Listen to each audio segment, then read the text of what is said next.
മണ്ഡലപൂജ ദിവസം എത്തുന്ന ഭക്തരെ ആരെയും തിരിച്ചുവിടില്ലെന്ന് Devaswom board president PS. Prashant വ്യക്തമാക്കി. സ്പോട്ട് ബുക്കിംഗ് നിയന്ത്രണമുണ്ടെങ്കിലും പരമാവധി ഭക്തർക്ക് ദർശനമാണ് കോടതിയും ആഗ്രഹിക്കുന്നതെന്നും ഇതുവരെ ആരെയും തിരിച്ചുവിട്ടിട്ടില്ലെന്നും പി.എസ്. പ്രശാന്ത് വ്യക്തമാക്കി. ഇതുവരെ ആരും തിരിച്ചു പോയിട്ടില്ലല്ലോ. കോടതി നിർദ്ദേശം 5000 എന്ന് പറഞ്ഞിട്ടുണ്ട്. അത് കോടതിയുടെ ഒരു പൊതുവായ ഒരു മാനദണ്ഡമായി കോടതി പറഞ്ഞെന്നുള്ളൂ. നമ്മൾ ഇതുവരെ വന്ന ഒരാളും തിരിച്ചു വിട്ടിട്ടില്ലല്ലോ.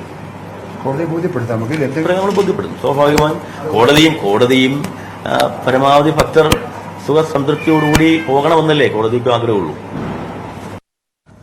ശബരിമല സംബന്ധിച്ചൊരു വ്യാജ പ്രചരണം നടക്കുന്നുണ്ട്. ഇക്കാര്യത്തിലും ദേവസ്വം ബോർഡ് നിലപാട് വ്യക്തമാക്കിയിരുന്നു. ശബരിമല നട ഇന്ന് അടയ്ക്കുമെന്ന് വ്യാജ പ്രചരണം നടക്കുന്നു. ഇക്കാര്യത്തിൽ സൈബർ പോലീസിന് പരാതി നൽകിയിട്ടുണ്ട് ദേവസ്വം ബോർഡ്. സൂര്യഗ്രഹണം മൂലം നട അടച്ചിടുമെന്നായിരുന്നു പ്രചരണം. 2 വർഷം മുമ്പുള്ള വാർത്ത സോഷ്യൽ മീഡിയയിൽ പ്രചരിപ്പിക്കുന്നവർക്ക് സ്ഥാപിത താൽപര്യമെന്നുമാണ് ദേവസ്വം ബോർഡ് വ്യക്തമാക്കിയത്.